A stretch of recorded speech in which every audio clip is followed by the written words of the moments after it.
나라에서 주는 여러 가지 혜택들, 혹시 너무 복잡하고 어렵게 느껴져서 그냥 지나치고 계신 건 아닐까요?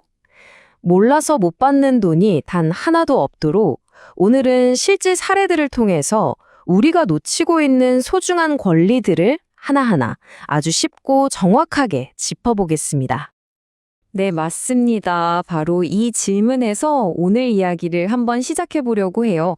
누군가에게는 정말 절실한 이 지원금이 정보가 없어서 혹은 어떻게 말해야 할지 몰라서 그냥 사라져 버린다면, 와, 정말 너무 안타까운 일이잖아요.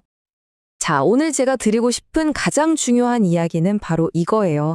단순히 정보를 아는 것에서 그치는 게 아니고요.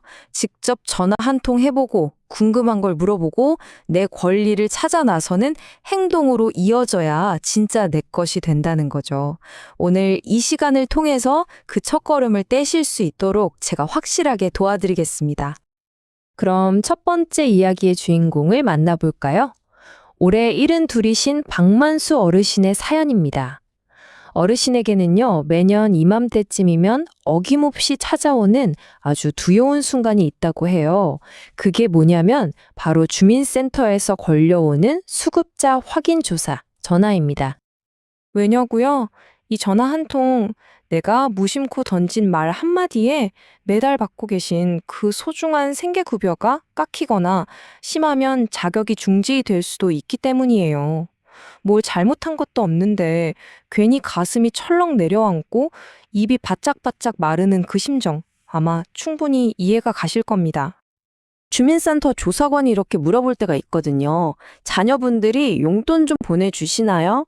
바로 이 질문에 답변할 때 가장 조심해야 할 개념이 이 사적 이전 소득이라는 겁니다.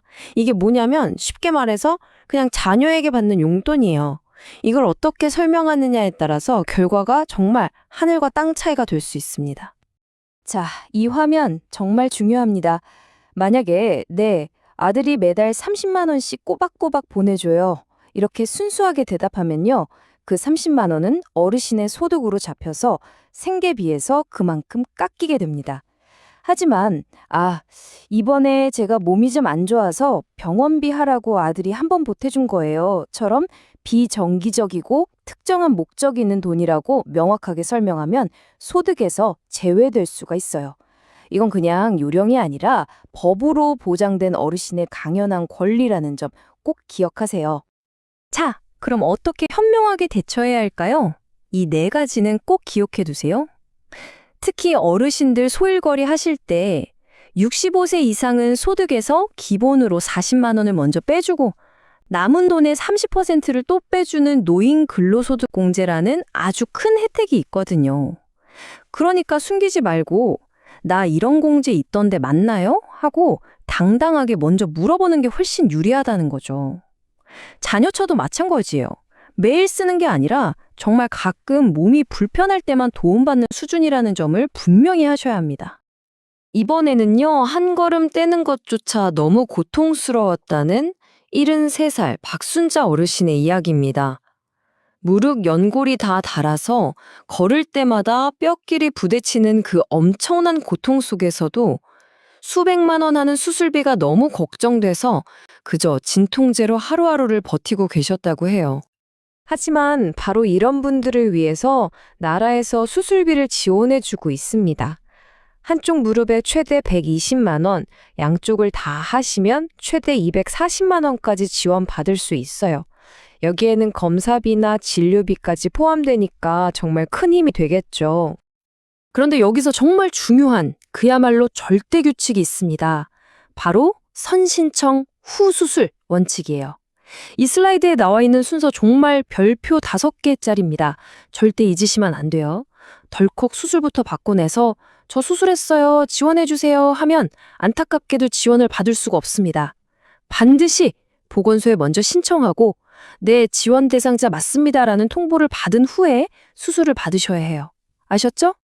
지원 대상은 만 60세가 넘으신 기초생활수급자, 차상위 계층, 그리고 한부모 가족 어르신들입니다.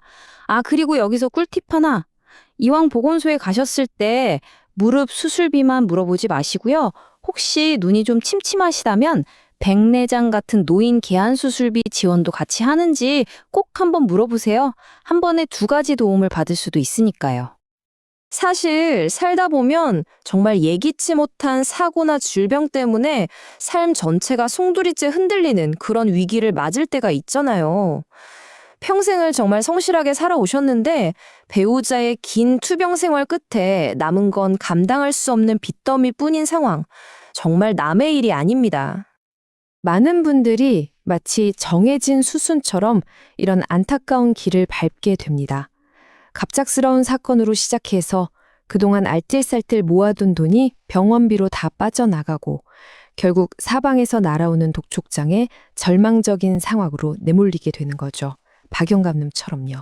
하지만 여기서 절대 포기하시면 안 됩니다. 바로 이럴 때 국가가 우리를 위해 두 개의 튼튼한 동아줄을 내려줍니다. 위기의 성격에 따라서 다르게 접근하는 아주 강력한 두 가지 안전망 제도가 있거든요.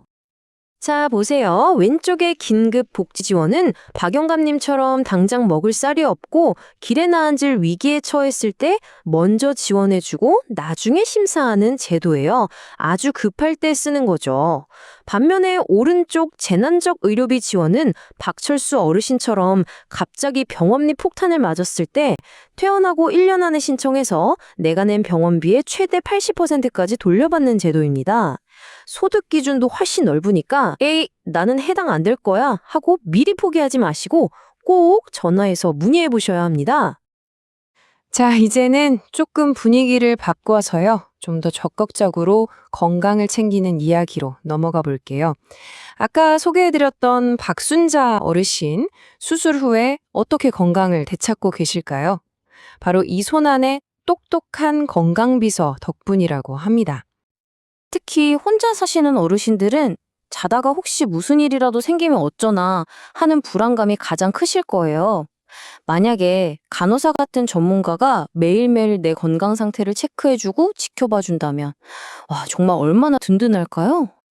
바로 AI, IoT 기반 어르신 건강관리 사업이 그 역할을 해줍니다.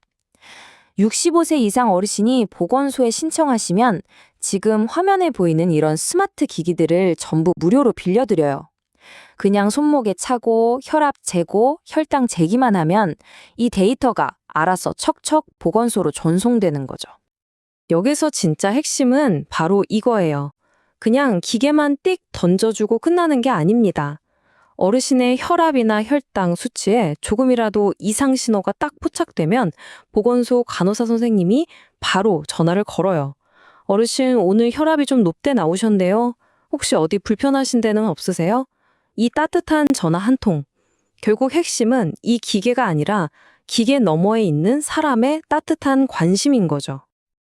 자, 지금까지 여러 어르신들의 실제 이야기를 통해서 다양한 정부 지원 혜택들을 쭉 살펴봤습니다. 지금까지는 다른 분들 이야기였죠. 이제 이 이야기의 주인공을 바로 여러분 자신으로 바꿔볼 시간입니다. 지금 바로 이 화면 핸드폰으로 딱 찍어두세요. 아니면 잠깐 멈추고 메모해두셔도 좋고요. 내 상황에 맞는 지원이 뭔지 한번 보시고 저기 적혀있는 번호로 전화 한 통하는 것, 그게 바로 모든 변화의 시작입니다. 제발 망설이지 마세요. 오늘 이 내용을 보시고 여러분은 어떤 행동을 하시겠어요? 나 자신을 위해 수화기를 들 수도 있고요. 멀리 계신 우리 부모님을 대신해서 알아봐 드릴 수도 있겠죠.